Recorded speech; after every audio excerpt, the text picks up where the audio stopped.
I'd like to call to order the New York City Transit Committee. Let's get started with the safety announcements. Your safety is of the foremost importance to the MTA. Therefore, we ask that you listen and adhere to the following instructions. If you witness an emergency, notify emergency personnel in the room and call 911 immediately. Please follow any audible instructions provided through the public address system or visually on screens in the event of an emergency. If an alarm sounds, wait for a public address announcement and follow instructions. If told to go to another floor or to evacuate the building, leave all unessential items behind and use stairwell A just across the main hallway or stairwell B down the hallway past the elevators. If you have a mobility disability or cannot self-evacuate, please proceed to stairwell D or E for assistance by MTA staff or emergency personnel. An automated external defibrillator, AED, for use by trained personnel is in the main hallway just past the elevators. If you need assistance during an evacuation, please tell an MTA staff member or emergency personnel. Thank you and have a safe day. Thank you. Let's move on to our public speakers. Good morning. We have 17 members of the public registered to speak today. As a reminder, we ask that all public speakers adhere to the MTA's rules of conduct and decorum. I would also like to remind our speakers that in the interest of time and fairness to all, we limit everyone to 2 minutes. Please be aware that there will be a warning beep to remind you that you have 30 seconds to conclude your remarks. The first speaker will be Marcus Johnson, followed by Iris Kelly.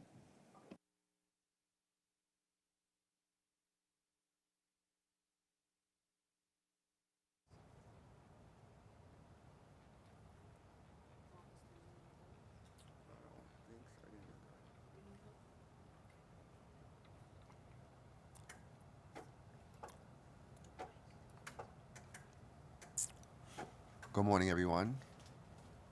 Can you hear me? I don't. Yes, good morning, everyone. My name is Marcus Johnson.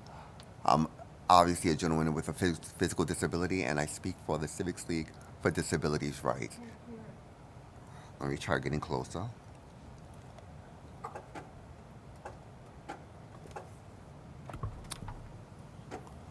What about now? This is a question to accessibility, but we'll discuss that next time. My name is Marcus Johnson. I speak for the Civics League for Disability Rights in New York City. We are a group of people with physical disabilities and chronic illnesses, and we speak to everything civics, especially the inequities of health and a large dealing with health. But I'm here on behalf of the new stands on the second phase of the eHeal program. The eHeal program has brought to the disability community so much freedom in the sense of we don't have to call the day before to make an advance trip using Accessorite. That's another conversation of how that service is not the best service out there. But in saying so, the eHeal program now has moved to the second phase, and the payment process is not sustainable to people with physical disabilities and people on the system using for Social Security or what have you. These trips are draining the pockets slowly but surely of people using the service. In the first phase, I can't tell you how it brought the uncertainty away where people with disabilities can get up, make a trip that same day, go to their appointments, and make it back home at a decent hour. Now that we're back in this phase of phase 2, which we do appreciate the service, it's now draining the pockets of the community of people with physical disabilities and chronic illnesses. And I'm just here to ask that you reconsider going back to utilizing phase 1 of the program with people with physical disabilities and chronic illnesses, while more freedom to make trips to medical appointments and live a life of spontaneity, because we always have to live our life. Is this accessible or is that accessible? Can we get there on time? So you consider to go back to phase 1 of the eHealth program. Thank you. Our next speaker is Iris Kelly, followed by Matthew Buckus Highland.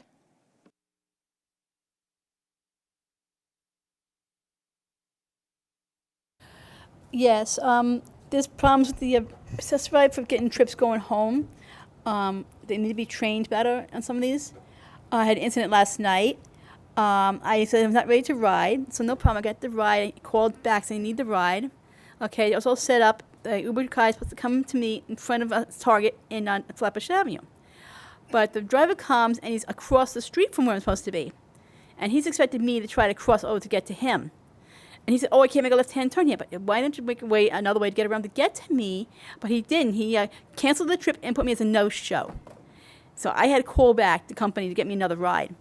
Second driver was a better driver. He knew what he had to do, but even better, he told me he was on the corner of Henson Place and Flatbush Avenue, which is right near the exit where the Long Island Road elevators are. So at least I get the second trip, but the first one was a disgrace. Hopefully do some training on these people. Thank you.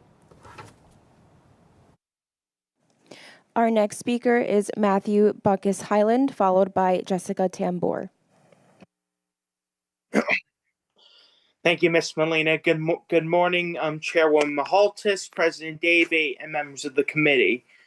I want to talk today about safety. This is my first time speaking at your committee, and my oh my, another shoving on the subway, more crime.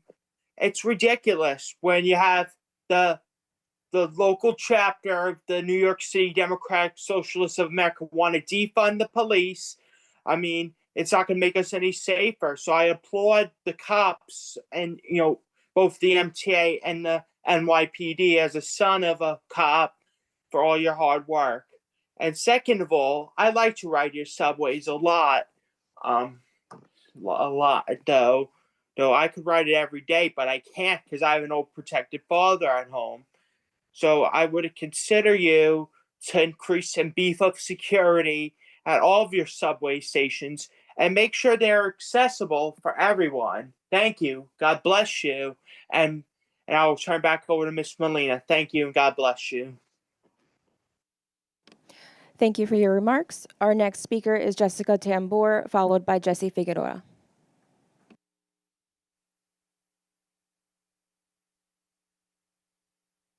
Hello, can you hear me? We can hear you. Hi, my name is Jessica Tiamboa, and I would like to speak about the e-hail program. We need to be allowed more rides and more money for our rides because $25, 25 rides at $40 isn't enough. Last week and the week before, I was on a ride for like 2.5 hours each way.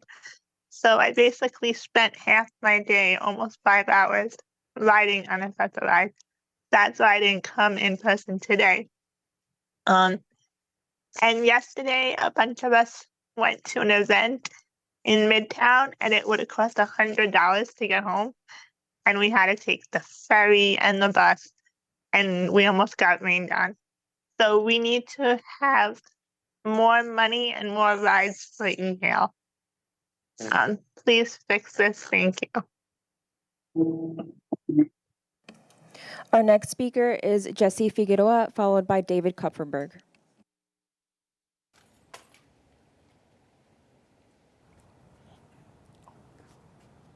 Hi, everybody. It's good to be back.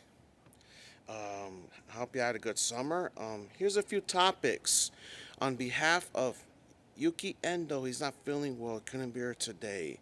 He asked me to send you this. On Saturday, September 16th at 11 a.m., I experienced a lot of hardship at Lexington Ave on 25th Street. That's the M35/X80. Several M35 buses went out of service, and lots of people were trying to get to the Electric Zoo concert, whatever they called it, but they couldn't because there were lots of people waiting for buses because a $7 round trip X80 bus, which is express, was not provided for the concert attendees at Randall's Island. Also, during the F train shutdown, that the track replacement work, Please make Q102 buses fare-free and also work with our IOC to have more weekday rush hour service between Roosevelt Island and Queens Plaza, weekend shuttle bus service between Roosevelt Island, the tram, and 59th Street and 2nd Avenue. On September 17th, after a car show at a teleport, male bus operator 10:50 in the morning, S46 towards St. George, the stroller bus went out of service at Castleton Avenue and Jewett Avenue because the bus operator got sick and had to run that S40 stroller bus at Richmond Terrace because the parade almost missed joining Climate March in Midtown. Other than that, parade of trains went extremely well. Thank you and God bless. Our next speaker is David Kupferberg, followed by Ian Matthews.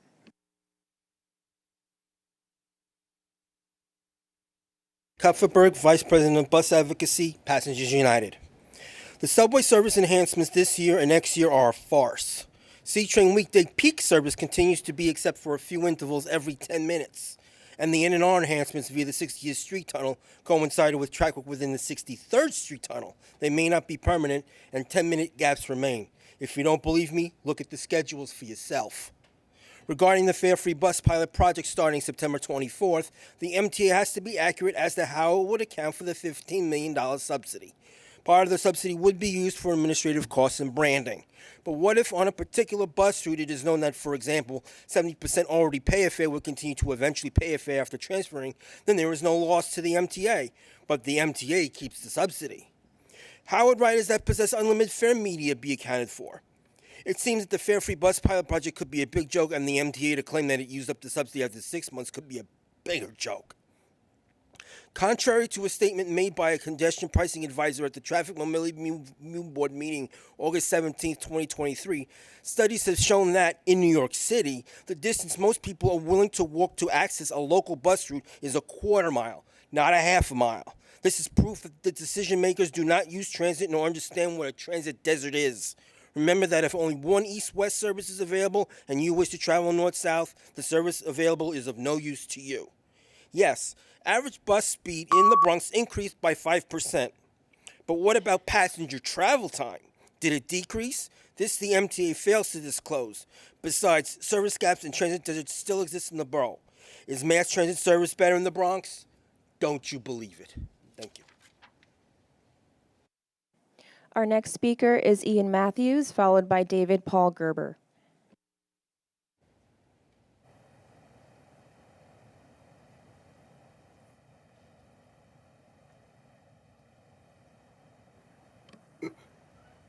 Good morning. My name is Ian Matthews, and I want to bring up what I have at the Bedford B&D train station around 6 a.m. There's always homeless holding open the emergency exit door, letting riders in for free, and I've been harassed a few times. I've hardly seen any police there. Should consider having alarms. That way when someone is going through it, the alarm can go off. Another thing, you're not even providing, there hasn't really been any extra 4 train service when the D is down north of 161st Street on weekends. That is also unacceptable, especially that you have to shut down all 3 tracks. And another thing, you should, I ride the BX10 bus. There's not enough buses on school days from Riverdale. You need to add more buses. People at stops between 231st Street and Broadway and Bedford Park Boulevard Station on the 4 can't even get on the bus because they're so full. And lastly, if you're going to suspend the W on weekdays like this past Thursday, you need to have the N train go local in Manhattan. So that way we're not waiting forever for a crowded R train. And N train should always be going local, especially if the W train isn't running. And lastly, when you run the E and F train local in Queens on weekdays, please make sure the crews are aware, because on Saturday I was at 5th Avenue, 53rd Street. None of the trains going to Queens said they were going local in Queens. All of them said they were going express, except for one train. Thank you. Our next speaker is David Paul Gerber, followed by Jean Ryan.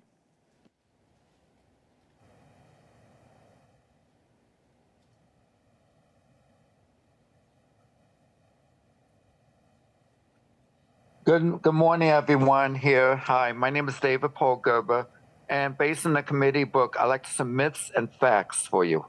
Myth number one, the 1 and the 6 trains run every 6 minutes on weekends. Here's the fact. They do run on weekends every 6 minutes, only for 4 or 5 hours a day between 12 noon and 5 p.m. Myth number two, the N and R trains run every 8 minutes. Fact, the R train runs anything but 8 minutes, especially between 10 a.m. and 12 noon when E and F trains have to share with the R line on the local track, causing a 10-minute headway. So if they're really running 8 minutes, it's probably between 12 noon and 3 p.m. Myth, we're accelerating elevator accessibility. Fact, anyone knows that the 149th Street Grand Concourse Station is an abomination. It is an eyesore. I have stated that on Facebook. It has been behind schedule. In the Capital Program Committee book, as quoted, which is further down the meeting, it says that the contractor has failed to keep up the obligation there and at Tremont Avenue and may be subject to penalties itself. It is a year behind schedule, and an eyesore.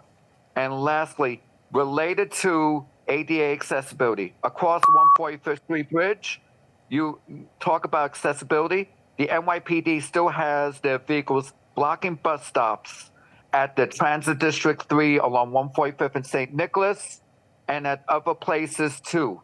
So if they really believe in accessibility, such as the 52nd Precinct along Webster Avenue blocking the bus lane, then the NYPD has an obligation by federal law to keep bus stops and bus lanes clear, which they have failed to do so. Thank you very much. Our next speaker is Jean Ryan, followed by Alita Dupree.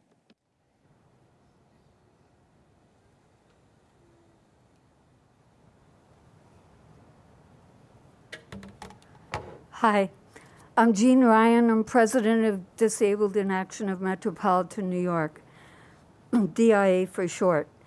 E-Hail On Demand discriminates against people who are blind and cannot use apps, or anyone who must book a trip by calling on the phone.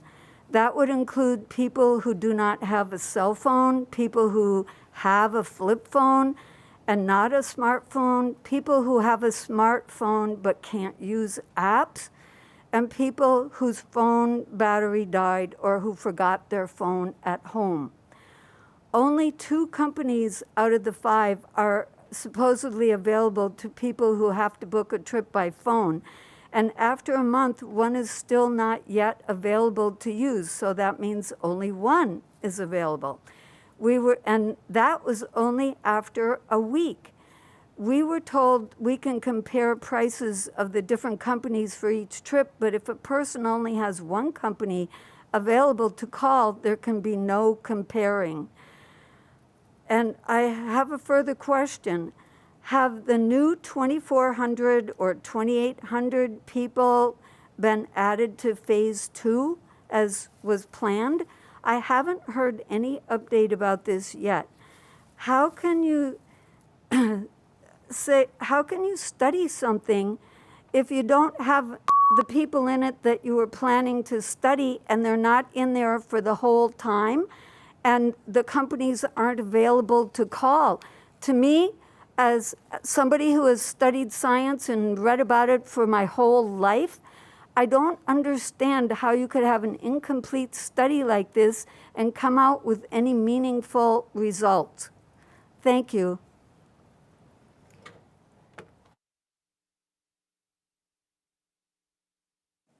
Our next speaker is Alita Dupree, followed by Christopher Greif.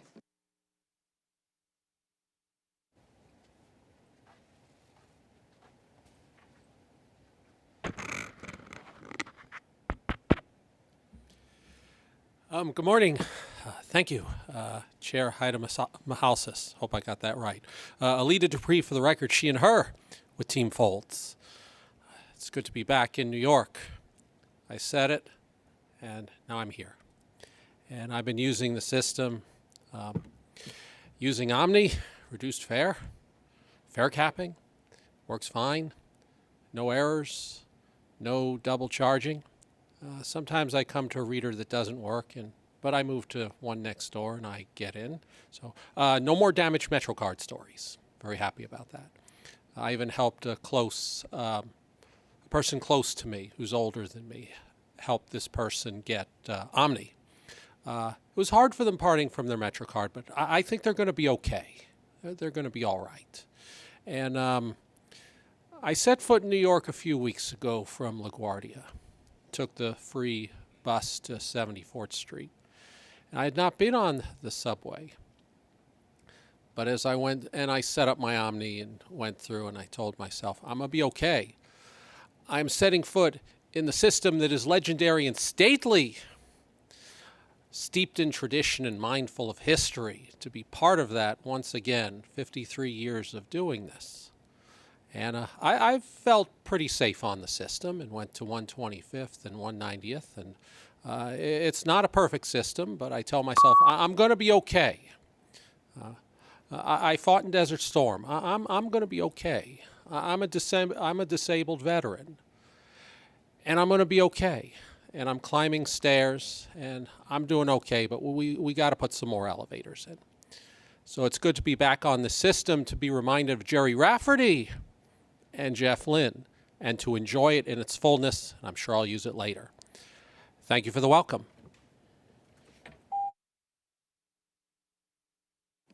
Our next speaker is Christopher Greif, followed by Charlton D'Souza.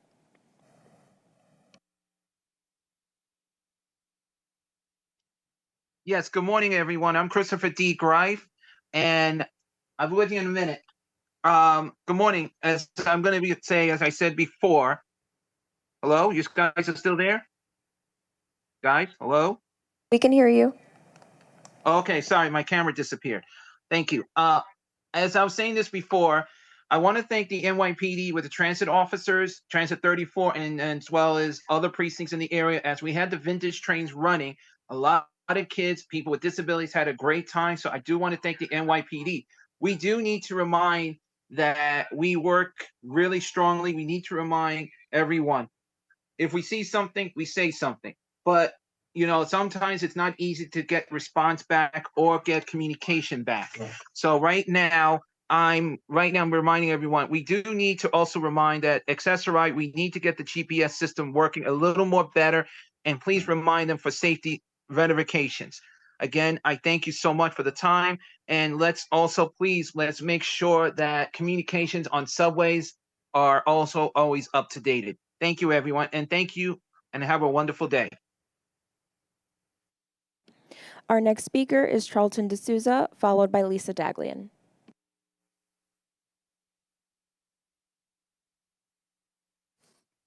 Good morning, everyone. Charlton, my name is Charlton D'Souza, president of Passengers United. And unfortunately, guys, the 63rd Street subway mess has messed up everything. First of all, the R, as in rotten train, has been 25 minutes apart. Yeah, when you guys said the R train was going to be running every 6 to 8 minutes. Good luck on that. So what we need is the G as in George train should be extended to 71st Street Continental, all right, to replace the M train. And why is it at the 63rd Lexington Avenue station on the Q as in Quincy and F shuttle train, which really shouldn't be called F shuttle train, it should be called an S shuttle train? Why is it that the public address system does not work? And 21st Street Queensbridge, Roosevelt Island should be fare free. Those people who have to take a 3-leg trip should not have to go through the inconvenience. Many times you cannot even get a GO ticket, which you're supposed to get. And as for the Q102 bus, it should be fare free as well, because that's the only way on and off the island. And what I'm noticing is the people in the rail control center are not properly dispatching the trains. So you could have an R train that's running late, that left the terminal late. Why can they make that R train go express so that the trains are not bunched together? Because that's what's happening in the system. You could be waiting 25 minutes only to see 2 trains stacked up together. And South Brooklyn has been suffering with this. You know, so this 63rd Street work has impacted basically the whole system. There's problems. As far as the F train and the overnight track work, you guys need to have estimated time of arrivals between stations. So the conductor should be able to tell riders it's going to be 15 to 20 minutes from Roosevelt to Continental. The RCC has this information. They should share it publicly. Thank you. Our next speaker is Lisa Daglian, followed by Yolanda Aline. Hi, good morning. I'm Lisa Daglian, Executive Director of the Permanent Citizens Advisory Committee to the MTA or PCAC. Records are made to be broken, and we're happy to be part of the broken record that's higher ridership numbers. Every number represents a person getting on board, maybe even back on board for the first time in a few years. Trains and buses are crowded, streets and sidewalks are thronged, and there's a refreshing vibrancy underground, even as we're getting jostled or have to wait for the next train, because this one's full. The good news is we aren't waiting as long, thanks to additional service that's being added on weekends and off-peak, with more to come. The bad news, of course, is having to wait because some numbskull went on a window smishing spree that took down the W line. We need a reliable transit system more than ever. Climate Week and the UN General Assembly are just warm-ups for the holiday traffic season, and reminders that leaving a car at home is the fastest and most ecologically friendly way to get where you're going. Congestion pricing will be another reminder that transit is the best way to get around, with the benefits of improving air quality, reducing traffic, and funding critical improvement projects. Millions of us rely on transit, and there are ways to make it even better. Bus lanes and busways substantially speed up buses, and we can't wait till New York City's buses finally move faster than a chicken, which can run up to 9 miles an hour. When the streets plan was first announced last year, we were thrilled to hear the city commit to 150 miles of new bus lanes and busways by the end of 2025. What a major difference for riders. That'd be especially true on Fordham Road, a busway whose time has surely come. Unfortunately, the city is currently far behind its bus lane targets. With 50 miles targeted by the end of 23, only 6.8 miles have been completed. Mr. Mayor, it's time to get moving so buses can too. Transit ties us together and gets us where we need to go. 4 million people can't be wrong. Thank you. Our next speaker is Yolanda Aline, followed by Andy Pollack.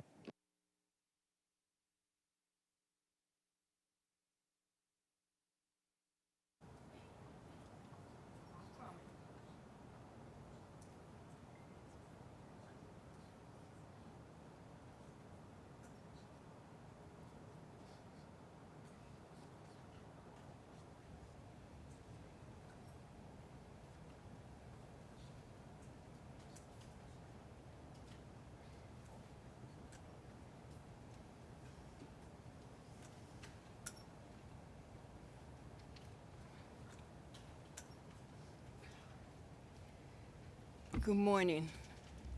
I'd like to know, is it my life is in danger riding extra ride? Your broker service, the drivers are on. I'd like to ask the policemen also to answer this question. Is it in New York State for a driver driving a vehicle to be FaceTiming?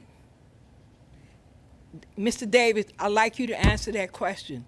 Is it permissible for a driver to have one foot on the dashboard and driving? Is that permissible in New York City? That's your broker service. You get in the vehicle, they're either FaceTiming or on the cell phone from the time you get in the vehicle to your end. I got into an accident. No one in New York City Transit has been able to express to me what happened. The driver just dropped me off and took off. Is that permissible in New York City and New York State? I'd like to know that. I sent emails and no one have answered me about that. Question, which one of you board members, anyone inside here, would be in a vehicle with a driver with a FaceTiming somebody else? Nobody would say that, but stress ride users have to put up with that kind of nonsense. Is that fair? I ask you board members, which one of you would ever submit yourself to that kind of nonsense? But stress ride users have to do it. We have no alternative. Is that right? Enough is enough. Be respectful of people. I can barely walk now because of the injury I suffered. And no one in stress ride or New York City Transit has ever gotten back to me. I had enough. I can't take any nonsense anymore. Enough is enough. All you board members, ask the president, ask trusted right person who could, not even New York City transit driver can be on a cell phone. Speaker will be Andy Pollack, followed by Tasha Larabors.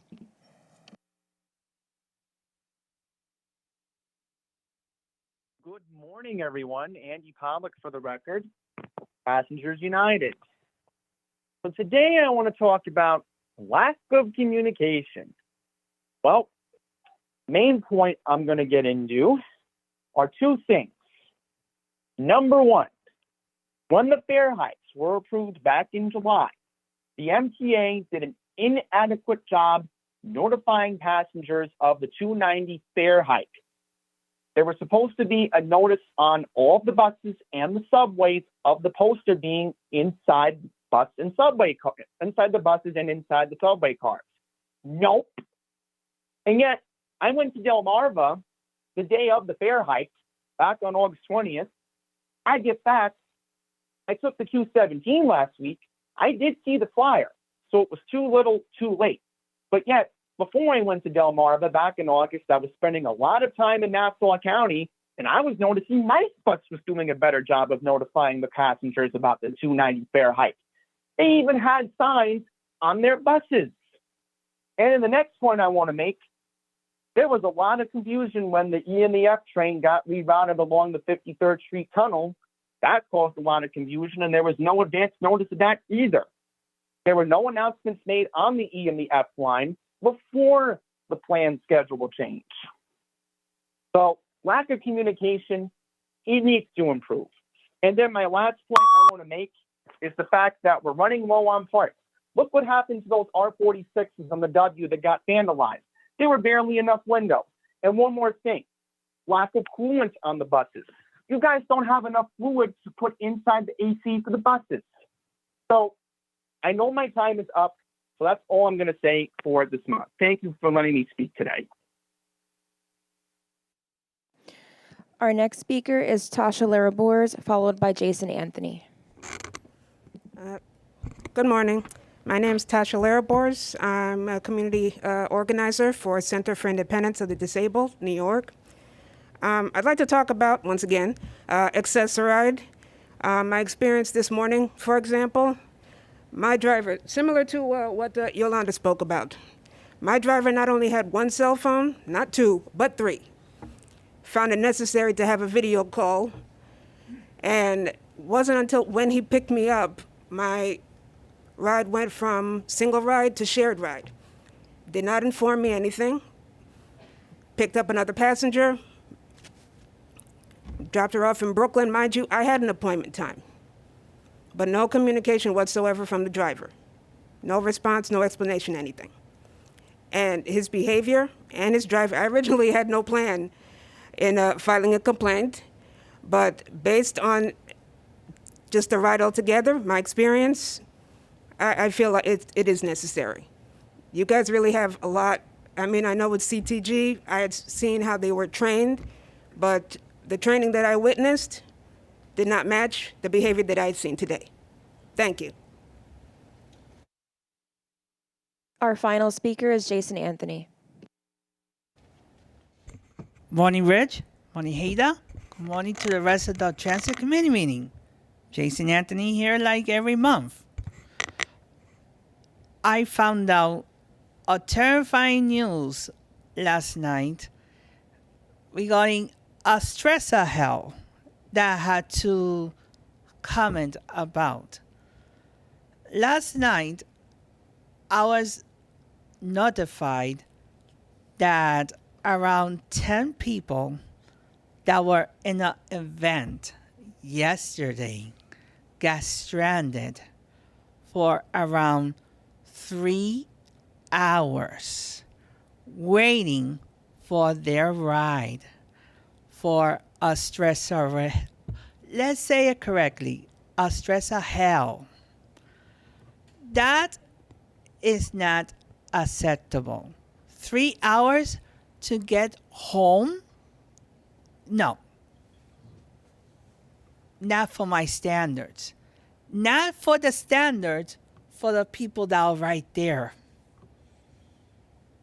As an advocate that's come to these meetings since 2016, I'm very disappointed. And we need to do better in communication. And second of all, Rich, you know that my station's Atlantic Avenue Barclays Center. The emergency exit is missing the key at the 4th Avenue Pacific Street entrance. We need to do better addressing fare rating. And regarding buses, Frank, my complaint log regarding the S40 is getting bigger, and bigger. We don't want passengers to get hurt, any in the hospital or any in jail. So I'll see you guys in the next meeting. That concludes our public comment session for today's meeting. Thank you. Thank you to all our speakers. We will move on. Rich, do we have any changes to the work plan? No, we don't. Okay, so you want to start us off with the president's report, please? I will. Thank you so much. Good morning, everyone. Great to be back together. I hope everyone enjoyed their summer breaks. We're excited to get back into the swing of things here at New York City Transit by focusing not only our customers but our employees, which will be the dominant theme of our meeting today. When I'm asked what the best part of being New York City Transit president is, my answer is always the people I get to work with, many of whom are in the audience here today, who we will call out over the next few minutes. But before we do that, I do want to quickly highlight some service quality that we're delivering, thanks to these men and women in the audience and the other 47,000 or so that are out in the field delivering right now. In August, 59% of our subway customers were satisfied with service. That remains the same as we had in June and July.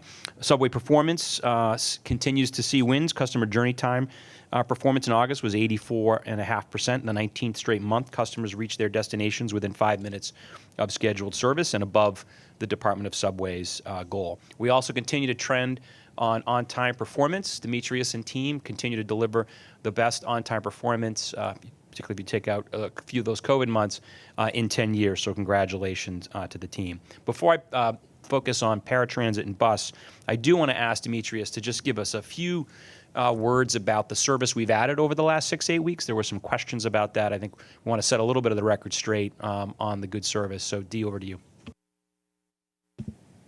Thank you, Rich.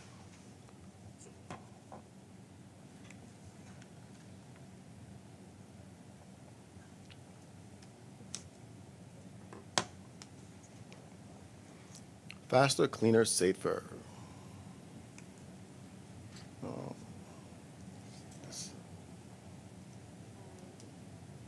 Wrong presentation, I think. Yep. Yep.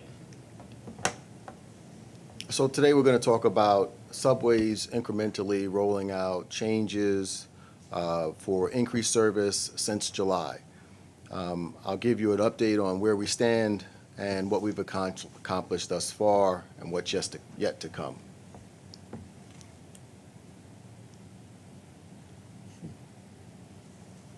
We'll be there in just a second if you just give me some time.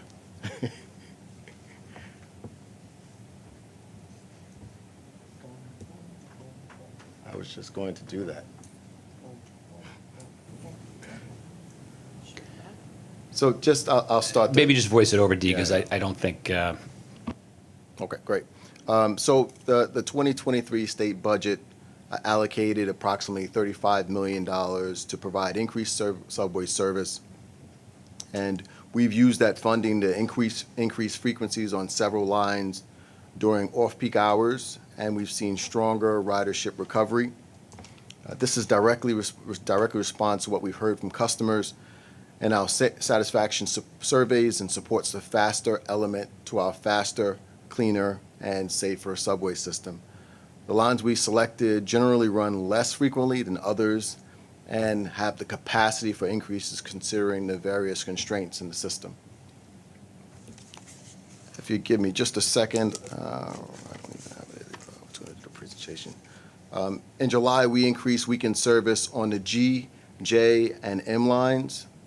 Riders on these lines make an above average number of transfers, so reducing the wait times to those customers specifically will make a big difference in the overall travel for those customers.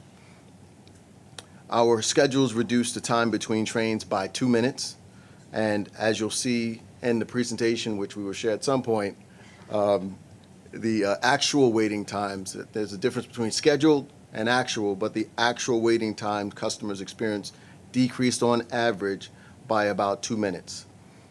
Over the course of August, we implemented additional weekend service improvements on the 1 and 6 lines and midday weekday improvements on the C, N, and R lines. Now, in order to get these improvements to riders as soon as possible, we implemented the schedules by supplements. Now, supplements can be extremely challenging to implement. They're complicated. It moves the crews out of place. And so even with these constraints, I'm pleased to say that customers are seeing significant reductions in average waiting time on these lines. I'd also like to just touch on something that customers have been talking about. We initially had some issues with the schedule on the R train. We accept that, in part because it coincided with service changes on the 63rd Street track work program. Now, the 63rd Street track construction project requires work trains to bring material in, to be installed, and to remove debris, demolition of the old track. Scheduling these moves midday, evenings, and overnight makes service more predictable and more reliable. It is more consistent than just allowing for it to happen.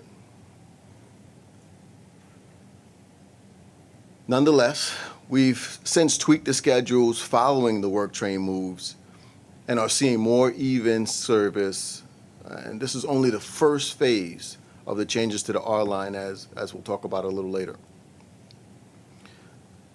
Actual waiting time between trains has decreased by an average of nearly 2 minutes, delivering faster and more frequent service to customers. This is despite the complications of adding this service by supplement. And even more exciting is that the increase of service corresponds with higher ridership. The data is still preliminary, but all indications are that the ridership on the lines with weekend increases are seeing ridership grow 8 to 9% faster than the rest of the system. 8 to 9% faster than the rest of the system. We'll continue to monitor the ridership closely as riders adapt to the new schedules. The weekday service increases have only been in effect for a couple weeks, but we're still seeing higher ridership on those lines as well. Now, the next phase of service increases will occur with our biannual schedule changes this December, and at that time, the August increases will be made permanent, providing more consistent service and adding more frequent service for a longer part of the day, with the largest increases on the R at the end of the 63rd Street project. We'll also add more midday service to the G, more early evening service on the C, the N, the R, and next summer we'll add more midday weekday service on the B, D, J, M lines, and more frequent weekend service on the 3 and 5 lines. I look forward to rolling out these improvements and hope our customers appreciate the faster, cleaner, and safer service we're providing. Thanks, Steve. Appreciate that. We'll circulate the PowerPoint to the committee because there will be a quiz at the end of the. I'm kidding. There won't be a quiz, but suffice to say, I know the chair was prepared. Suffice to say, I think 2 things I just want to reiterate. One is, while we had some hiccups on the R train, that should not mask, I think, the terrific work the subways team is doing to add service, more to come. And then 2, I think most compelling is our customers are noticing it, i.e. in those lines, we're seeing actually high ridership growth. It's not always the case, but in this instance, the service we're adding is bringing people back more quickly. So great job to the subways team. A couple other points I want to make on service before we move to our employee focus for today. First, bus performance in August also had a similar trajectory. Overall satisfaction for bus customers was 64%. basically around the same as we've seen the last couple months. Service delivery is at 95.7%, improved over July. And Express Bus customer satisfaction increased by 5 points, including excitement around service reliability. In addition, our efforts to bring targeted improvements on our 29 underperforming bus routes with above average ridership continues to show success. Year to date, 2/3 of those routes have improved in 3 or more performance categories, and 24% of them show improvement in customer journey time. I want to thank in particular the Bus Road Ops team for their significant work on this initiative, and our partners at NYPD, DOT, and Ops Planning who are helping to move the needle.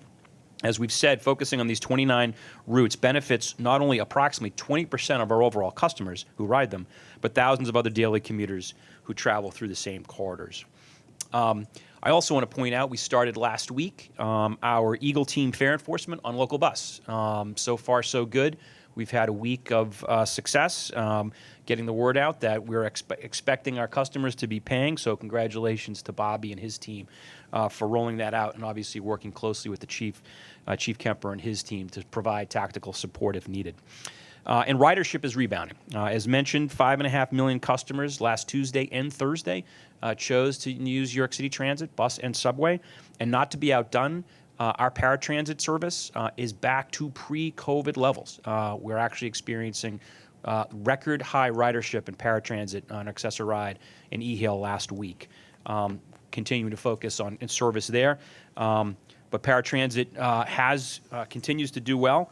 76% of our customers were satisfied or very satisfied with their service in July. But again, as September happens, more ridership will be increasing. We're going to keep a close eye on how we're performing as well. Now, why are we doing so well?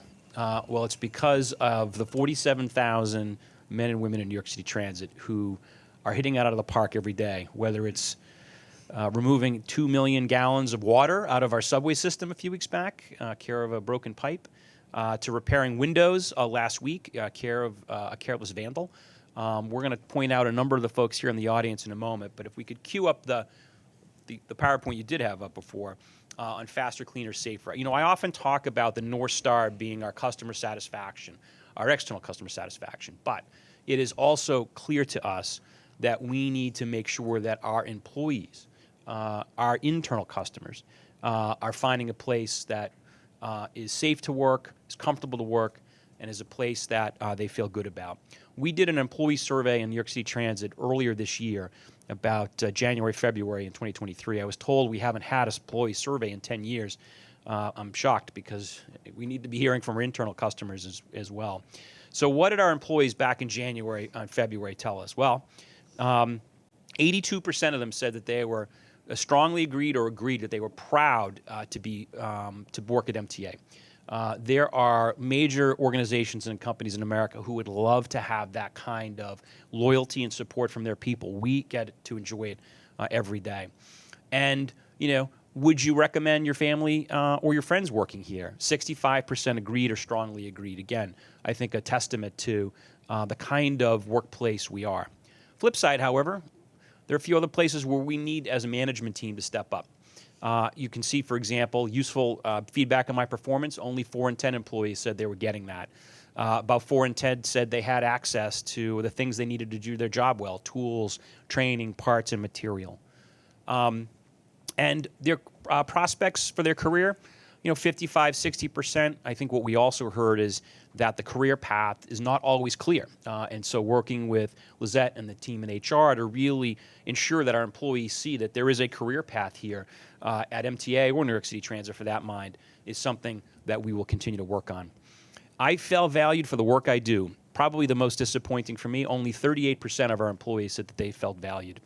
So we're going to talk about what we've been doing the last 6-8 months to increase that, because that, to me, is probably the most challenging and disappointing statistic that we heard from, again, these amazing people over here and the amazing people we have out in our field. So we'll talk about really 3 areas, and both, I should say both, but Demetrius, Frank, and then Sean on behalf of Paratransit. We'll talk a little bit about what their organizations are doing around advancement, around better facilities, and around employee recognition. So I think I'm kicking it over to Dee first to talk a little bit about what the Subways Department has been doing these last months. Dee? Thanks again. So as noted, the past several months, we've placed a greater emphasis on our employees, recognizing that our employees are our greatest asset. Without them, we can't move this place. So we recognize that. So whether it's New York City Transit employee engagement surveys you've heard about, or the Subways focus groups that we launched in late 2022, we are creating a space to hear our employees out, hear what they have to say, hear their concerns, and support them in ways that they've identified that need support. To that end, I'd like to share some of what we've been doing to give employees tools for success in their advancement within Subways. And we'll talk a little bit about the facilities, and then lastly about recognition. So for one of the advancement programs that we have is an administrative rotational program. We're working on the final details on this now. But this program will give our DOS administrative personnel the insight and the hands-on exposure to the operations in Subways in a way that they just haven't experienced in their prior careers. Many times administration will have a direct location that they have to go in order to excel, and there is no other opportunity. If you want to venture into operations, there just isn't an opportunity to do so. This program will give people the tools that they need to be able to make that venture from administration into operations, and I'm really looking forward into rolling that program out. I think it'll strengthen the organization as a whole, strengthen those employees as an asset, but leads us to where we need to be in the future. Another program that we're working on right now is a succession planning initiative, which focuses on DOS positions that we've categorized as critical to the operation to facilitate a smooth transition and avoid the gaps that we get in leadership. Now, many of you who know me know that when I first came here as a senior vice president, I had to fill every position that reported to me. It was insane. But you know, I'm thankful to the men and women who stepped up, who applied, and who are currently filling these roles. But I want to make sure that that never happens again. So we need to make sure that the next generation of leaders have the blueprint to pull from to be successful. One that they can tweak as they see fit, but that plan to have a baseline, but the plan is to have a baseline to start with. We also have a leadership training program, one that instituted specifically within service delivery, where employees, managers, when they first come into leadership, they're trained in a week to introduce them on things that they will encounter as they first take the job. How do you write a report, an injury on duty report? How do you write an incident report? What should you expect when you respond to an incident? Who do you expect to see there? How do you communicate? What resources do you have? What training do you need to do your job well? A very, very detailed program to help managers to as they indoctrinate themselves into the new system, into a new position. And lastly, we have an apprenticeship program, which you've heard us speak about before. It's a 3-year training program that prepares technical high school graduates for taking some of our more critical positions within the maintenance field.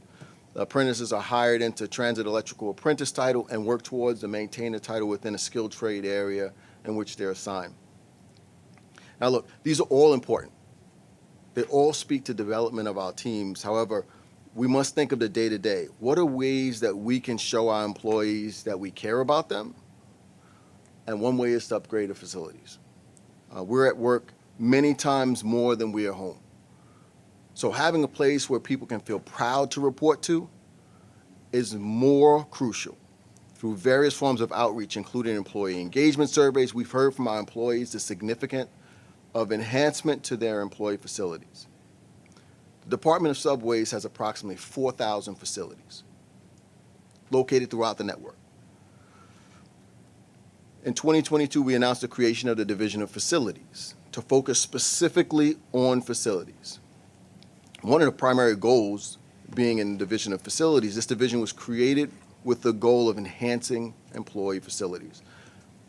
Through the tireless efforts of the entire division, facilities will refresh 100 employee facilities this year alone. Employees spend a fair amount of time in their facilities either mentally preparing for the day or after a long, hard day of work. You want to have a facility that you feel comfortable in. We've completed nearly 80 facility upgrades so far. These upgrades include work like new tile, new restroom fixtures, painting, lighting, heavy-duty cleaning, tables, chairs. And just because we feel so passionate about this, next month we plan to delve into a little more of the nitty-gritty that you can expect from a station renovation and from these facility upgrades. This is a huge and unprecedented time for us, and we only plan to expand more. I want to say thanks to the Vice President of Facilities. David Solomon has done a fantastic job taking on new challenge with the amount of robust support that you could ever get of a position. And some of the other employees that are supporting him, I'm going to name by name in a little bit. To that end, it's important that we do the work. It's important that as we do the work that we do, we acknowledge those that make it happen. Whether it's front-facing employees that directly impact our customers, or some from behind the scenes that work, and behind the scenes that the public would never even know existed. So we talked about the facilities group. I have to acknowledge the work of a couple of different individuals within the facility group. Lou Landfear, the Assistant Chief Officer for Station Maintenance. Lou provides the leadership for our station maintenance teams and executes on key initiatives such as renovations. Lou capitalizes on every opportunity to enhance the day-to-day work life of our internal customers by refreshing employee facilities during the course of a station renovation and is part of the ongoing effort. Lou, would you mind just standing up? Thank you so much, Lou. Ben Bove, where you at, Ben? Benny, right there. You could stand up as well. Benny provides the leadership to the team responsible for maintaining all non-station facilities for the Department of Subways, as well as the management of the HVAC team. In this capacity, Vinny not only oversees employee facility refreshes on non-station facilities, but also provides critical support for comfort and cooling in the summer months, which we just had a toasty one this year. Then we have Mareem Standing, who's the Assistant Chief Officer of Facility Projects and Management. Mareem, in part, provides leadership to the Infrastructure Capital Construction Team, which oversees the rehabilitation of employee facilities as well as DOS-managed third-party contracts. That means they gut a space down to the studs, down to the concrete floor, and rebuild a place that's new for employees to be proud of. She's played also a key role in the in-house work that the team has done on the customer service centers. Next, we have Veronica Santana. Hey, Veronica. Veronica Santana is with our Lost and Found unit in Operation Support. Veronica started in the Lost Property Unit since December of 2017 and has been with Subways since January of 2016. She continues to go above and beyond in her job. She doesn't just stand for what can I do now, but goes above and beyond. There's one particular instance that speaks to who she is and what she embodies. She found a lost naval aviator ID of a deceased World War II veteran.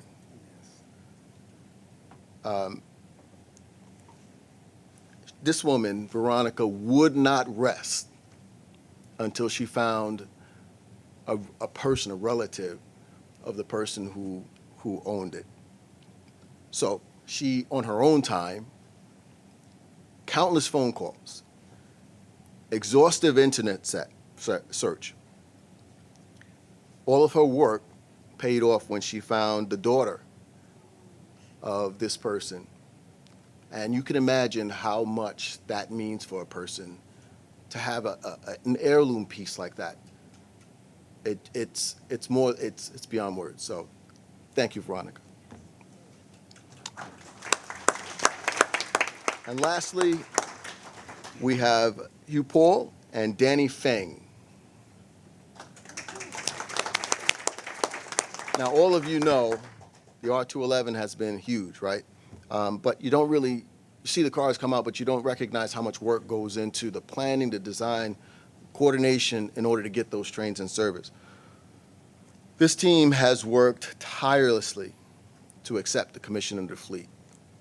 Tirelessly. We now have 6 trains in service. It's amazing work. Hugh provides the leadership by assisting with the acceptance of the cars. He's also on call day and night. And I mean day and night because obviously they deal with Kawasaki. They don't have the same time frame as us. And when you have meetings, you have to be there. So he's working day and night to execute efficient operations. And he's supported with Danny Feng, who is a transit railcar technology specialist, who is an invaluable member of the team by providing assistance and coordination for the acceptance of these trains and commissioning of them. So fantastic work by my subways team. I am grateful to be a part of it, grateful for the things that we've accomplished, and look forward to what the future holds. I do have just a couple more things to talk to, and I promise I'll hand it back over. My apologies in advance.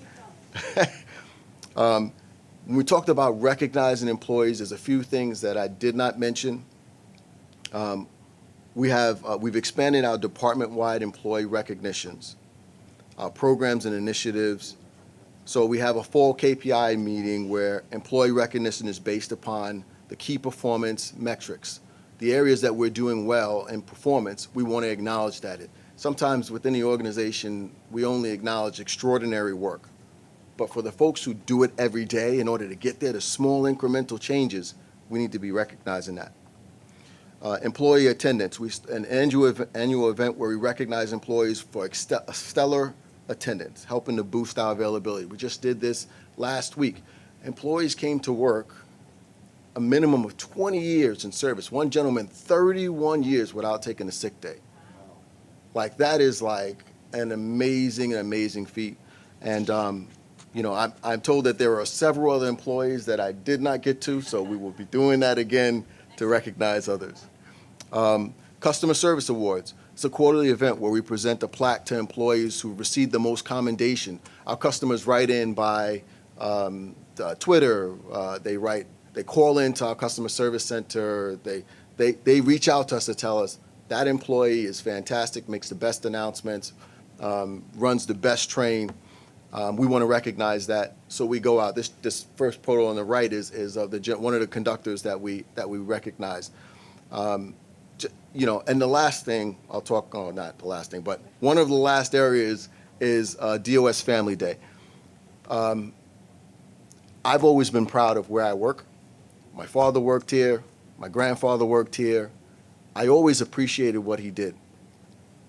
But this event will be able to highlight the camaraderie amongst the division, having over 1,000 employees come to one location with their families and to be able to just enjoy that time. You'll get to showcase what you do. We'll have trucks there, we'll have diesels there, snow throwers there, we'll have things to show the employees, like the employees show their family this is what it's about. And we'll have food, so that's, you know, that's important too.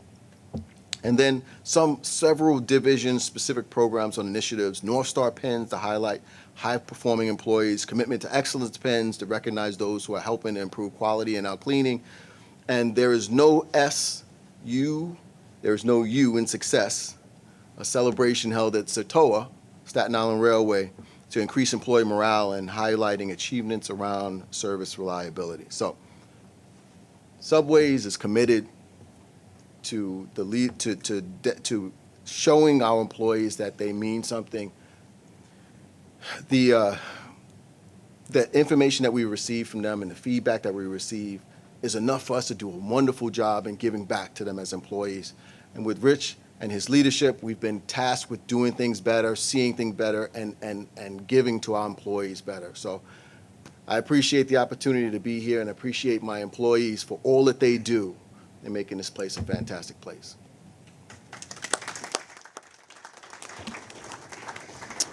Thanks, Dee. And not to be outdone, Frank, let's talk about buses. Let's talk about buses. Well, similar to Demetrius and the subway team, The bus team is committed with actions rather than words to honoring and recognizing our employees. Rich mentioned we received valuable feedback from our employee survey. The good news is that 80% of bus employees are proud to be part of the team. 60% are feeling good about their career prospects, and 70% would recommend a job to their friends and family. However, we also have a lot of work to do, with only 35% of our employees feeling appreciated. The bus team and this bus leader has to do better, and we will do better. I'm going to share a few things that we're doing right now. I'm excited to say that this year we reintroduce our workforce development program. The program was developed collaboratively between the Strategic Priorities Group and our operations team, offering workshops and one-on-one training focusing on bus transportation, maintenance, safety, and administrative leaders. One of the core values of this program is to train leaders to communicate more effectively and emphatically. This is something we heard during our survey, and we're going to do better. Another theme that also resonated strongly with our employees was the importance of improvement to the work environments in our facilities. Our leadership team, including VP of Facilities Ramesh Bali and Vice President of Operations Butch Miller, personally surveyed all of our bus facilities throughout all the 5 boroughs along with union leadership and prioritized the areas that needed to repair or upgrade the most. To date, the team identified over 130 areas or issues that need to be addressed, and we've already completed 61 of those, reaching over 8,300 employees. Another 49 are in progress, and the remainder are in planning stages. After personally engaging with employees across buses, I know how important our recognition programs are to our employees. This year, we have given out over 350 employee commendations for distinguished service. We also reintroduced our Safe Bus Operator Award and our Employee Attendance Recognition programs. In fact, we have awarded over 3,500 Safe Bus Operator jackets. These are for bus operators who have exemplary safety and attendance, and we are distributing attendance awards to over 2,000 bus employees with exemplary or perfect attendance for 2022. I'm very excited this week. We are also bringing back our bus rodeo after 6 years of a hiatus. It's a unique opportunity for our bus operators and maintenance employees to engage in a friendly competition, showcasing their amazing skills. We will also have, for the first time, a bus tug competition. So I'm looking forward to competing in that myself. This will surely be a fun day for the entire Department of Bus team and their families. So I'm looking forward to seeing you all out there. And finally, this morning, I want to recognize 10 of our best bus operators. 7 of them have received both our Safety and Perfect Attendance Awards, and 3 for exemplary commitment to customer service and safety. So for starters, I'd like to introduce Wexin Chen from Oma Park Depot. Could you stand up? Wait a minute. So if last week you may have seen the Hero of the Week segment, well, Wexin Chen was honored for his fearless professional efforts during the Union Square riot on August 4th when the gamer made those announcements and created mayhem. Wexin had a bus full of passengers who were just scared. They needed leadership, and he stepped up and he provided them with the guidance, the calmness, and the safety of all these passengers. And we received so many calls about Wexin, and we just want to thank him for his leadership. Next, Serena Lacey. Serena, I know you're here. So Serena could be described as she loves her job and demonstrates her selfless commitment to service. Recently, Serena was awarded a Safe Bus Operator Award jacket for having 0 accidents in 2022. But even equally important, Serena An element of this Safe Bus Operator Awards is excellent attendance in doing so. And Serena is currently receiving much needed medical treatment and therapy, but she does this outside of her work, making work every day because she cares about her passengers. So thank you very much. I'd like to introduce Adrienne Segarra from Mother Clara Hale Depot. Is Adrienne here? Adrienne, thanks for coming. So Adrienne, a recipient of the Safe Bus Operator Award for 2022, but also we receive customer accommodations. The customers have commented numerous times about Adrienne, how his commitment to helping customers with disabilities. And this goes a long ways because these folks, you know, when they need the help, you're there to provide them, and we thank you for that, Adrienne. So thank you, Adrienne. Now, the following 7 bus operators I'm going to name have all received the Safe Bus Operator Award and also have Perfect Attendance Awards for 2022. And each one of them have different stories and different attributes. You know, if I had the time, I'd read, but their commitment, dedication, and professionalism to the bus system is above and beyond. So we really want to recognize them, thank them for this, and they promised they're going to be back here for 2023's awards too. So the following bus operators: Basalnuth Tawari of Casey Stengel, Vincent Overeem of Manhattanville Depot, Everton Wallace of Gun Hill Depot,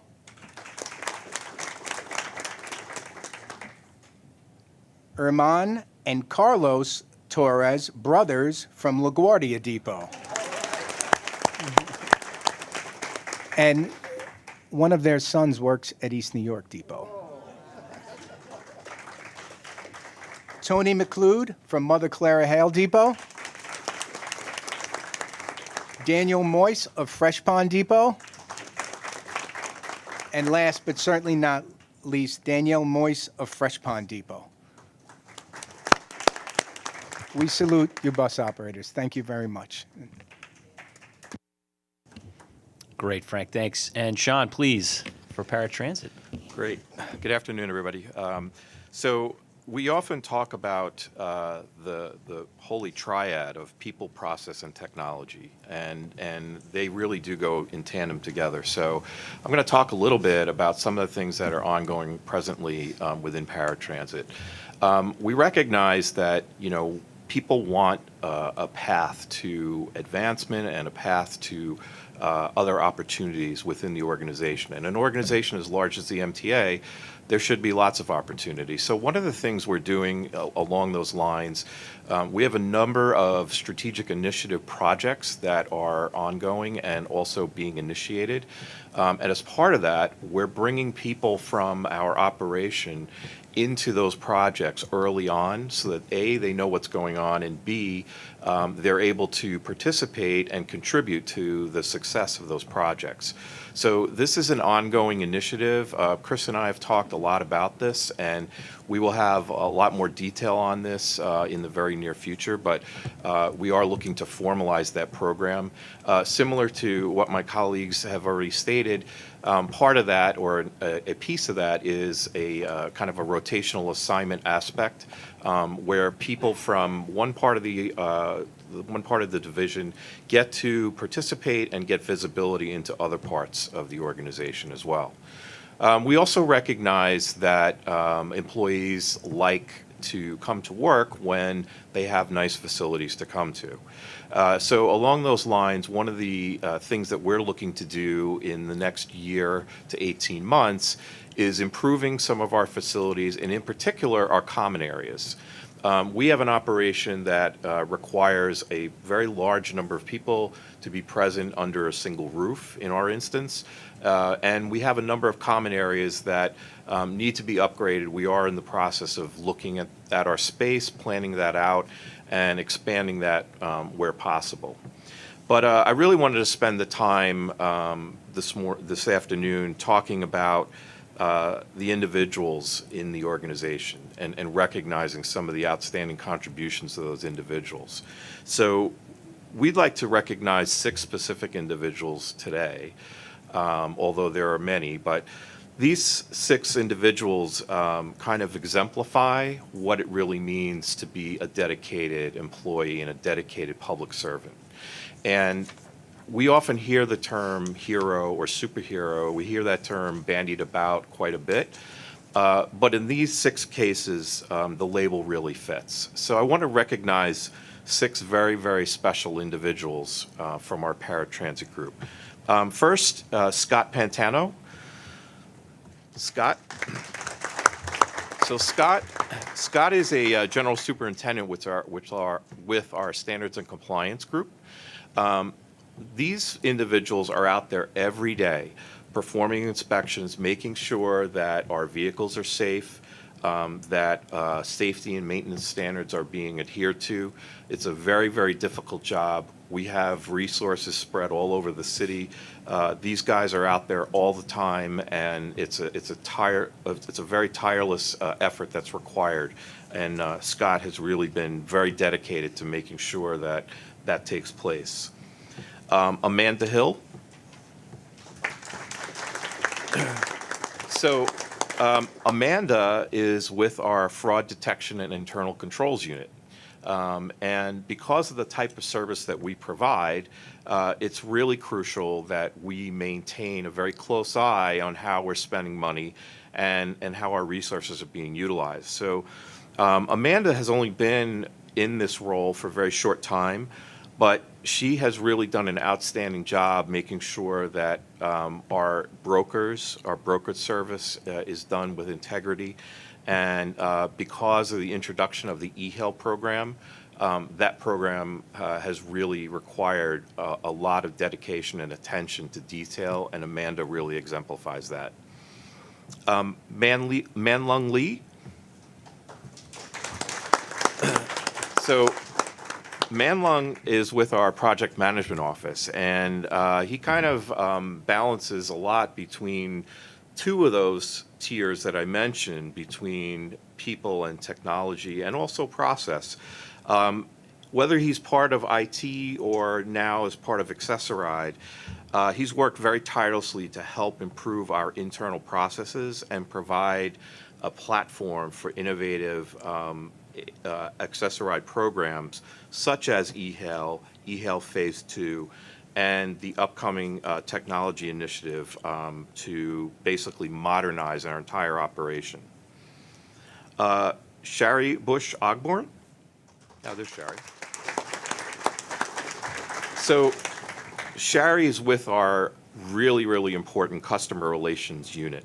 And she goes above and beyond to make sure that we maintain a very high level of customer service, which is so crucial for the paratransit division. And she's also well known for her personal touch in her communications and making sure our customers feel heard, which is very, very important in improving upon the service that we currently provide. Bradley Lewis. Here's Bradley. So Bradley is a director in our non-dedicated broker unit, and he plays a very essential role in making sure that there's oversight with our broker services that actually constitute the majority of our Accessoride trips. It's about a 70-30 split at this point. He actually talks directly to customers to get feedback and coordinates with the brokers and routinely reports on KPIs that help us monitor and improve our service on a daily basis. And then finally, Manju Ramasamy. There's Manju. So Manju is also with our project management office, and she has her hand in just about everything at paratransit. We have so many projects that are ongoing and being completed. Recently, Manju was a critical component in the oversight of the implementation of our iPad GPS system into all of our primary carriers. And in addition to that, she is also routinely collaborating across all of the different teams within paratransit for process and business process improvement. So she is a critical piece in that triad that I mentioned, the people, process, and technology aspect of improving our service. So I'm really glad that we're able to recognize these 6 individuals, and I want to thank them for their effort and their day-to-day service within paratransit. It does make a difference, and we appreciate everything that you do. Going forward, as I mentioned, we have a large technology initiative ongoing, and we're going to need a lot of help and support, and it's individuals like this that will make that a success going forward. So thank you. Great. Thanks, Sean. And I'm going to recognize from the podium just a couple more folks, and then we'll conclude my remarks. But a couple folks from our security and safety team, Bobby and Giovanna, are you both here? I hope. Please, absolutely. So Bobby is he's an integral part of our initial subway security initiative, which was our gate guard initiative we rolled out last year. He helped train the guards and inspected them on a regular basis to make sure that they were adding value. Very much appreciate that. The program has created, as we know, a safer environment for our employees and our customers, as well as significantly reducing the number of fares lost to evaders. Due to his success with this initiative, he's since become the manager of the highly successful CERT team, our subway emergency response team, and that team consists of an experienced group of transit supervisors who inspect restricted areas throughout the system with the goal of reducing track fires, train delays, and track intrusions. Giovanna is a member of our fire safety division since the summer of last year, where she has developed into a vital team member. She has consistently performed above expectations, putting long hours in to ensure our capital programs are safely placed into service, and has provided training for our new employees in the division as well. She has expertly supported competing demands for design and product review from multiple high-profile, multi-billion-dollar capital projects. I think our pretty aggressive ADA program would be among those. I know we've been pushing hard to open elevators, even in the last few days, Q, right? It's this team that continues to support to make sure that those assets are opened on time and safely. So congratulations to you, too, very much. And last but not least, do we have Rashawn and Daisha here? Right here, right? 2 traffic checkers who are phenomenal.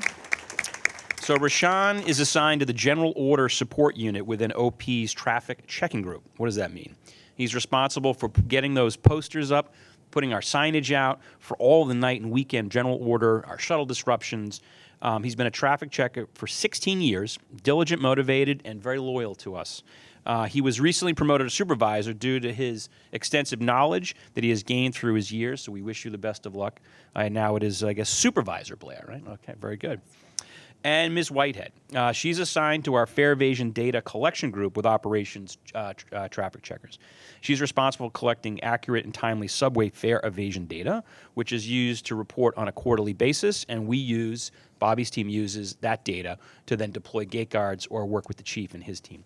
She's been here for a little over a year and is incredibly hardworking and dedicated. So I think, as I've said, that this group of individuals we had a chance to say thank you to today personally represent the 47,000 men and women who deliver it. I've often made the joke, presidents come and go. It's true. I walk by a bunch of black and white photos in my office every day. I check to see if mine's in color. That means you're still in the job. But the trains and buses, the vehicles always run. And that is because of the talent and tremendous team that we have. We often hear where we don't get it right, and we need that feedback from our customers even today. But boy, we get it right a lot, and it's because of these folks here. So again, congratulations. Thank you for everything you do, and Madam Chair, that concludes our remarks. So on behalf of the Transit Committee and everyone here in this room, congratulations. You guys have made us very proud. And I always say to Rich, I don't want to hear from you. I want to hear from the people that actually run the system. And I'm really, really happy that we got a chance to just get to meet a little bit and get to know a little bit of what you do. Looking forward to seeing you guys again in 2023. And congratulations. You made us all very proud.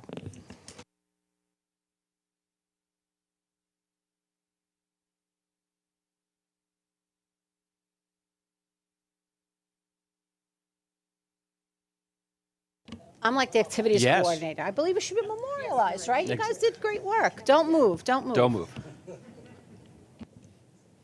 Should we stand up? Right. Why don't we all stand? Why don't you guys stand?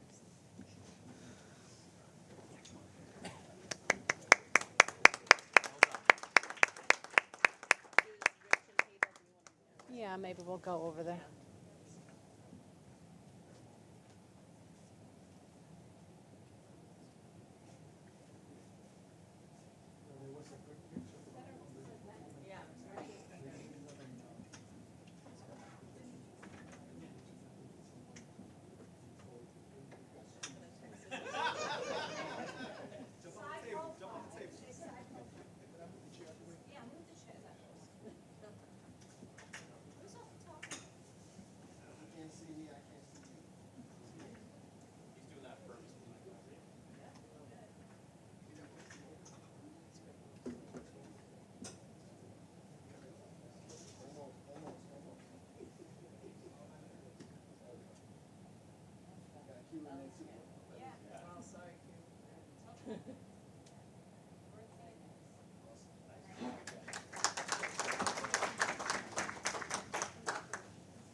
All right, any questions for Rich before we move on to Q?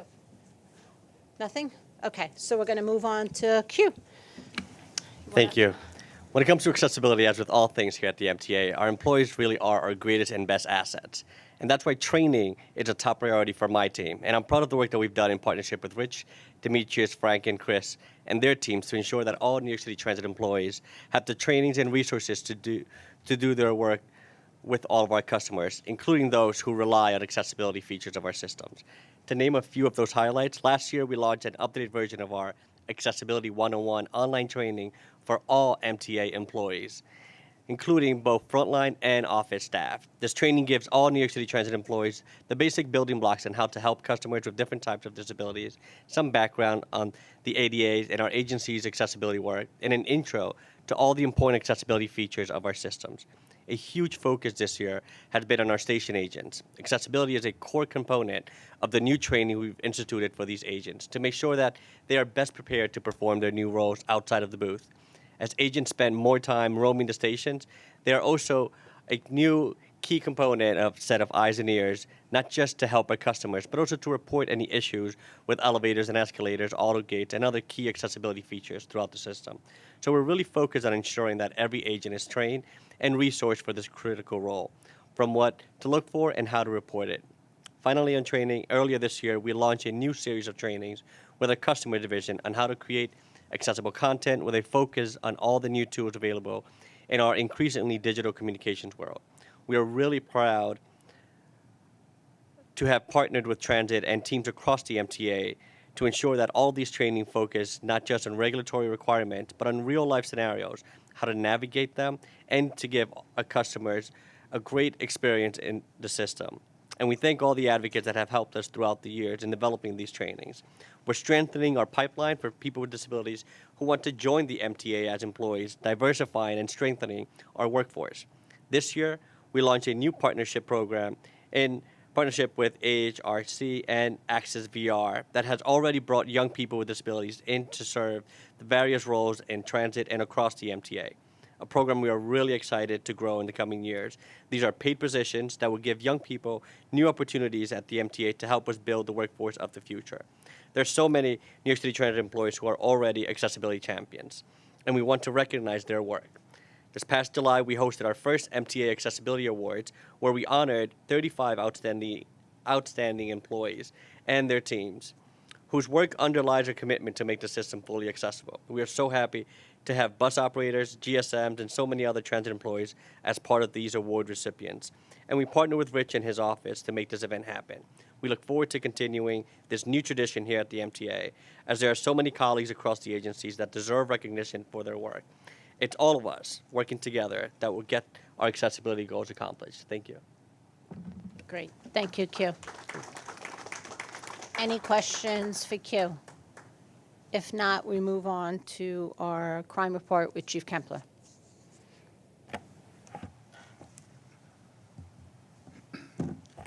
Good afternoon, Chair Mihalsis, President Davey, and members of the board. It's hard to believe that summer is over, and here we are. And I just hope everyone enjoyed their summer, and I look forward to my update this morning. So you have before you the latest crime figures for the month of August, which shows the subway system experienced 170 index crimes for the month, which translates to a 6.6% reduction in crime versus last August. Being we did not meet last month, I'll touch upon the crime figures for July also, where for the month of July we experienced 172 index crimes, which translates to a 10% reduction from July of 2022. When looking at the summer as a whole and focusing on July and August combined, we achieved an 8.3% reduction of overall index crime when compared to July and August of last year. This 8.3% reduction for the 2 months combined translates to 31 less crimes or 31 less victims of crime in the New York City subway system versus last year and during the very busy summer months. We're proud of this accomplishment. When looking at a bigger picture and looking at the entire calendar year of 2023 versus 2022, an approximate 8.5-month picture starting on January 1st, overall index crime in the New York City subway system is down 4.4% versus last year. This 4.4% reduction translates to 72 less victims of crime this year versus last year. Most notably, robberies. Robberies are down 12.6% this year versus last year, or 54 less robberies this year. Additionally, I'm happy to report that shooting incidents are down 57% this year versus last year, 3 versus 7 at the same period. That's incidents. Also, and when looking at a bigger picture, it's important to note that overall index crime this year is down versus pre-pandemic years. For example, year-to-date crime this year is down 8.1% versus 2019. It's down 8.9% versus 2018. Matter of fact, when talking about year-to-date crime this year in the New York City subway system, and when excluding pandemic years 2020 and 21, for obvious reasons, only 2 years in recorded history have lower year-to-date numbers for the first 8.5 months of the year. Those 2 years are 2009 and 2010. And please, to anyone listening and to the board, as I often say, we understand and we recognize that one crime is one crime too many. We will never be satisfied and we will never rest until there is no crime. We clearly recognize that we have a lot of work to continue to do. But what I can say and what I'm trying to say is that we are encouraged by these current crime stats. And I could also say that as the Chief of Transit, I am truly impressed by the courageous and meaningful work that the men and women in the NYPD and the Transit Bureau do each and every day. I am honored to be in a position to tell their story, an exceptional story. While statistical achievements in public safety are important, so too is the perception of safety. And those same men and women who have been steadfast in their work to confront those who will bring lawlessness and disorder into our subway system, from curbing fare evaders to confronting quality of life offenders, to arresting those who would victimize our riders, police engagement within the subway system is up across the board. Some year-to-date examples. Overall arrests are up 57% this year. Tab summonses are up 55%. Criminal court summonses are up 58%. Fare evasion contacts are up 54%. And as I've highlighted before, Stopping people from entering the subway system armed with weapons capable of inflicting harm to our riders is a top priority of ours. I am happy to report that year-to-date, NYPD officers have arrested and removed 35 illegally possessed firearms, mostly from individuals attempting to enter our subway system or are who already within. This 52% increase in gun arrests this year, this is a 52% increase in gun arrests this year versus last year. Additionally, cutting instrument arrests, knives, cutting instrument arrests are up 80% this year versus last year. Our efforts are all geared toward public safety. I'd like to take a moment to point out an unlikely group of individuals who also answered the call this summer in pursuit of subway safety. A group of students from the High School for Arts and Design. A group now known as the Subway Squad.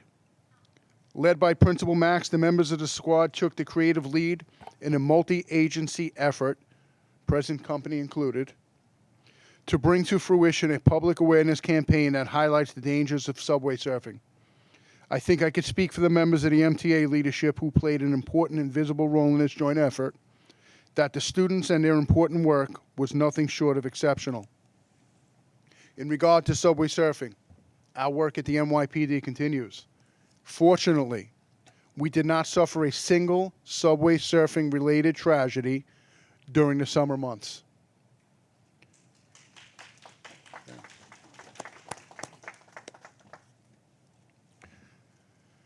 The timing of this public awareness campaign is especially important given the return of students to schools and to the subway system. We'll hope to capitalize on the good work of the Subway Squad, and the NYPD likewise will continue to do our part by devoting police resources to times and locations where we see peak student ridership. This concludes my remarks, and I'm happy to take any questions you may have. Thank you.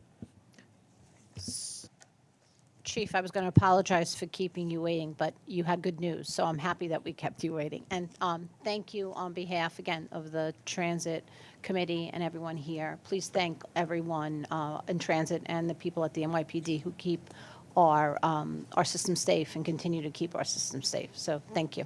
Thank you very much. Any questions for the chief? Great. Okay. We move on.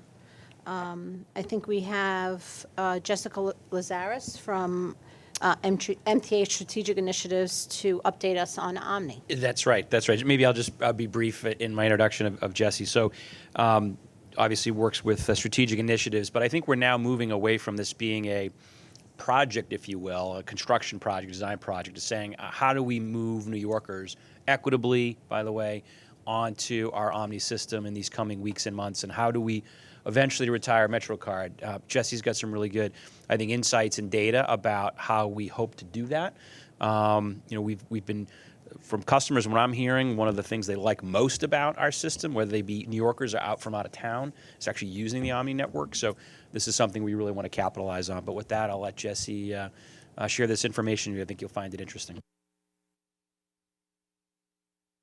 Thank you, President Davey, and thank you, Madam Chair and committee members. Thank you for inviting me today to bring a perspective on Omni that centers our customers, not just the cement and hardware required to implement the contactless fare payment system.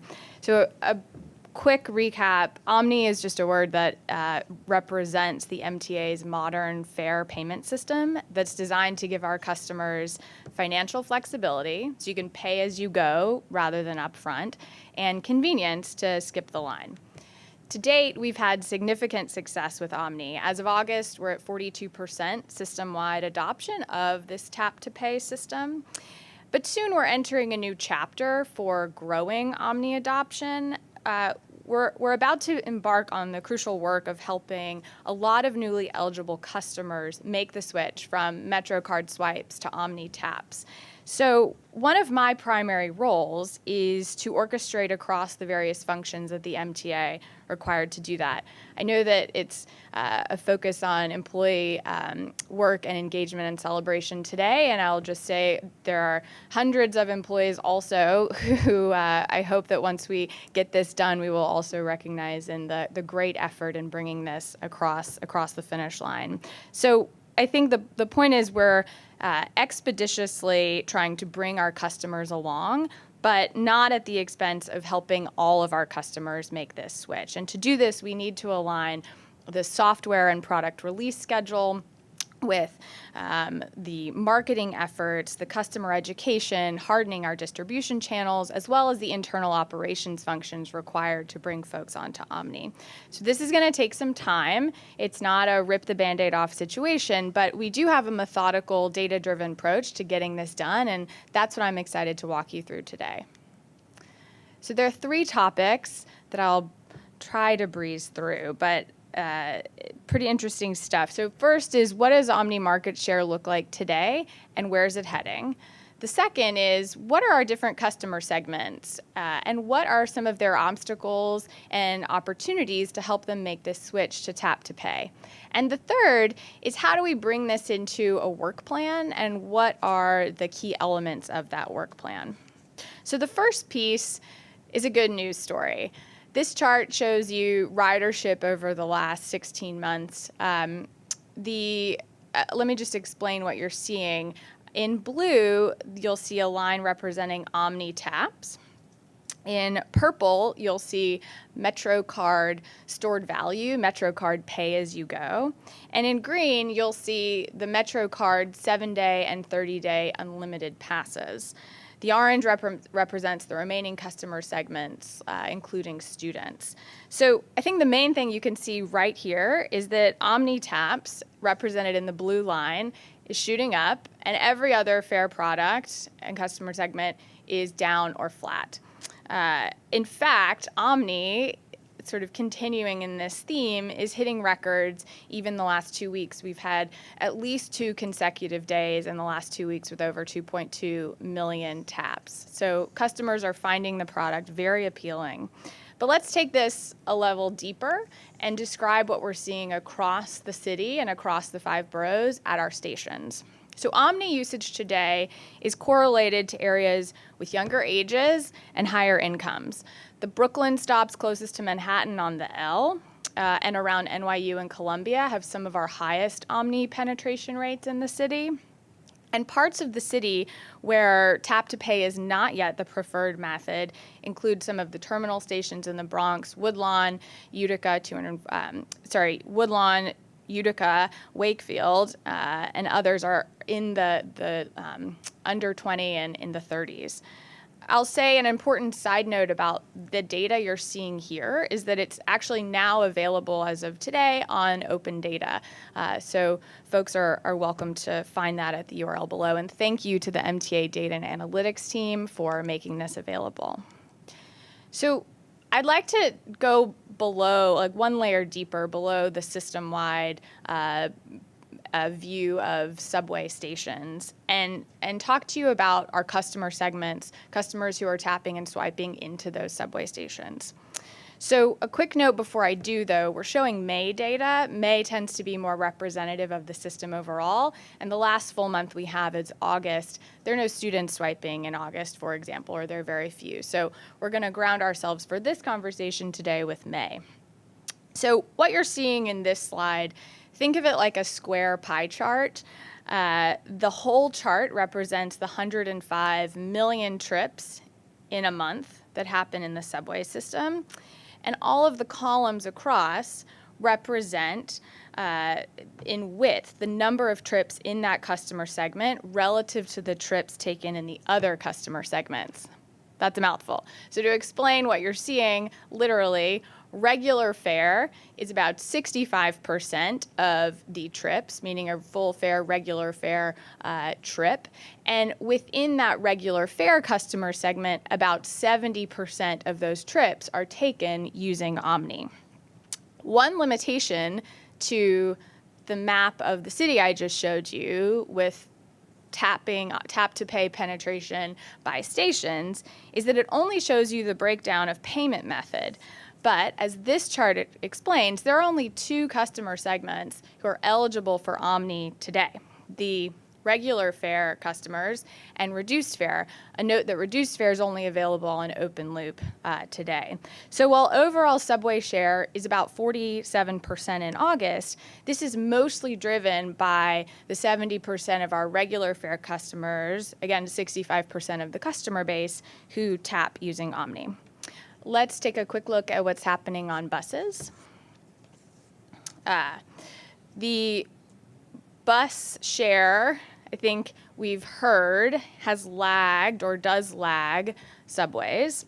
That is true. The overall share is lower, but I don't think that's telling the full story. For customers eligible for Omni, regular fare and some reduced fare, a majority are choosing to use it on buses.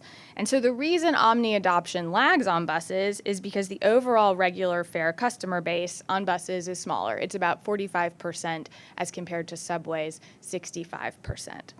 We've researched what some of the top obstacles are for each of these yellow segments and the sections of the chart in yellow. So I'd like to take you through what some of those segments are, what some of the obstacles for adoption in these segments are. We have a wonderful in-house research team, and we've done a lot of research to understand what's keeping folks from adopting Omni. It's clear that convenience and speed were the primary drivers of this first wave of Omni adopters and what brought them to Omni in the first place. Promotions and this idea of fare capping didn't seem to influence this first wave of adopters much. But we still have a lot of folks who haven't made the switch. So when we look at some of the reasons they haven't made the switch, I think that we're noticing that they fall into three categories. One around education, one around trust, and the third around value or an economic decision. So on education, some customers don't know how to use the digital wallet feature on their smartphones. Others cite some reluctance because they aren't quite sure how to use Omni or what it means. On the idea of trust, there's a question about whether or not I'll be charged the right amount. There's also a misunderstanding about the level of personal information you're giving the MTA when you actually tap. And on the last bucket, this value idea, people think that the 7-day Metro card is a better deal. And this definitely hit the field before our rolling fare cap came out. But as of today, the 7-day Metro card is not a better deal. You don't have to pay up front with Omni like you do with the 7-day Metro card. And the last piece, this subset of customers who receive a Metro card elsewhere, I guess if someone is giving you a Metro card for free elsewhere, it might be a better deal, so I'll give them that. I think interestingly, though, the obstacles not commonly chosen, people aren't citing a lack of access to the media or to use Omni as a primary obstacle to adoption. So that's our regular fare customer base. Let's talk about a few other customer segments. Obstacles for the unlimited passes, the reduced fare, and the fare fares fall into very similar categories around education, trust, and value. And the 7-day unlimited, this is about value and education. As I mentioned, the survey hit the field prior to the rolling cap coming on, but also in this segment is a very important customer base that accesses their transit spend via pre-tax benefit providers and pre-tax benefit provided fare media. So we have more work to do there.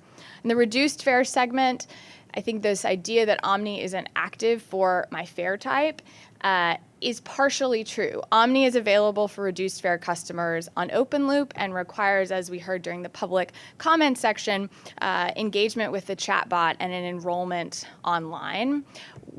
We will be issuing reduced fare Omni cards, and so those aren't ready yet. So this is partially true.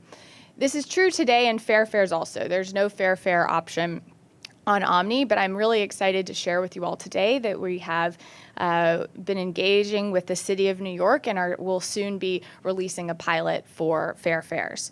So we're really excited about that and to see some movement across the board here. But, we've talked about some of these obstacles and this idea of generating movement across the customer segments. We have a plan to actually get it done, and I'd like to show you some of the details and some of the data behind. You've seen some of the data, but I'd like to show you some of the details of how we get that done. So I'll quickly say these are 6 key work streams that we're using to methodically take on the question of growing tap-to-pay adoption across the system. At the top of this list is the Omni card strategy. And I will say at the outset that centering racial and economic equity in bringing our customers onto tap-to-pay is at the core of this work. Most of our customers choose to bring their own device, but that isn't an option for all of our customers. So equity in this instance means how can a customer get the benefits of Omni without a smartphone or a contactless credit or debit card? And the Omni card is that answer. Unlike in the MetroCard era, when every customer needed MTA-issued fare media, Omni is mostly bring your own, but again, the Omni card is for those who don't have their own. Omni cards will be available through 2 channels, customer vending machines and in the retail network, and we're striving to ensure that each of these channels has a strong presence to support our Omni card customers in all 5 boroughs. Customer vending machines will be available in the subway stations, and in the next slide, I'm going to talk to you a little bit more about the retail network and building and hardening our retail network for Omni. So if you look at this slide, you'll see that yellow are existing MetroCard retail partners. Teal represent the existing Omni retail network, and red are potential Omni not yet activated retail partners. When we stood up an Omni retail presence, the goal was as many cards as quickly as possible. And now really is the time to refine it. We're learning a lot about what demand for retail is. We're learning about where retail matters most in the city. And we're understanding some of the challenges to existing MetroCard retail partners to making the switch to Omni and how we might do that most effectively. So you'll see MetroCard retail is very dense in the Bronx and in parts of Queens. Omni, there's a lot of teal in Manhattan. So we need to move that center of gravity with the Omni network into the neighborhoods where it matters most, and also make sure we're meeting customers with a product opportunity that mimics what they are asking for, what the demand is in MetroCard today. So for example, the 7-day unlimiteds are very, very popular in the MetroCard retail network. And just a note, the definition of retail in this instance are basically channel partners outside of the MTA's properties. So in Omni, it's a lot of Duane Reade's and drugstores and chain stores. In MetroCard, it's bodegas, it's mom and pops, it's sort of the delis and bodegas in neighborhoods. And we are very excited to continue to stand up a strong Omni presence, again, as I mentioned, in the neighborhoods and communities where retail has the greatest demand today. So Jessica, can I just ask you a question? So if every Duane Reade carries Omni, why aren't the Duane Reads up in the Bronx or out in Queens carrying Omni? Many of them are, as you could see. People are not buying them? Yeah, so if there hasn't been a transaction, it wouldn't necessarily show up on this map. So there's a lot of work happening in this particular work stream, and we could get into that, but some of it is a better point of sale marketing and also continuing to let folks know that Omni is available in their neighborhood. Yeah, but the next work stream I just wanted to briefly touch on is around marketing. And we have an amazing customer and marketing operation within the MTA that's been working on a lot of customer creative to explain, in this instance, the benefit of the rolling fare cap to customers. So an example of how we got this done, and you'll start to soon see these pieces hitting the field, we started with dozens of creative concepts and actually worked with our in-house customer research team to test these messages with 7-day MetroCard unlimited pass holders to understand what resonated with them, what explained the rolling fare cap to them, and what would motivate them to make the switch to tap to pay. And so we're thrilled with the results, and we'll soon see these. You'll soon see these throughout the system and throughout the field. The last work stream I want to double click on is really about our stations and our station agents. So there are several profiles of stations that we are thinking about, some with very high 7-day pass usage, some with very high 7-day activations and purchases. But one particular type of station that's really stood out to us is this concept of a station with very high ridership but below average tap-to-pay penetration. So to read this chart, just think of all the blue dots as one of our 470 plus stations. The red line represents the system-wide tap-to-pay average as of May. And the x-axis shows you ridership over the course of a month. So you'll see in this green circle, there are a handful of stations with exceptionally high ridership but below average Omni penetration. And we've been really interested in understanding how can we influence and make and sort of change that customer behavior. So we brought our station agents in to hear directly from them and station agents from these stations. It was incredible to sit and listen to these station agent conversations and focus groups led by our in-house customer research team, and also obviously with the great support and only made possible by the incredible stations team and station agents team. But station agents really are the front lines of customer service in the subway system, and this switch to tap to pay is not going to flip without them playing a leading role. So making sure that we're understanding what the baseline knowledge of Omni is and really hearing from them about their experiences to date, working with customers and helping them navigate the nuances of this tap-to-pay system, it was key for us. And it's informed a lot of our work ahead and the way that we think about how we can enlist the station agents in our work to grow Omni adoption as another key part of this methodical plan to onboard all of our customers to the new tap-to-pay system. So I will say in summary that we're attempting a very focused approach to getting this done. We want to move expeditiously, but we can't move at a pace that leaves our customers, any of our customers, behind.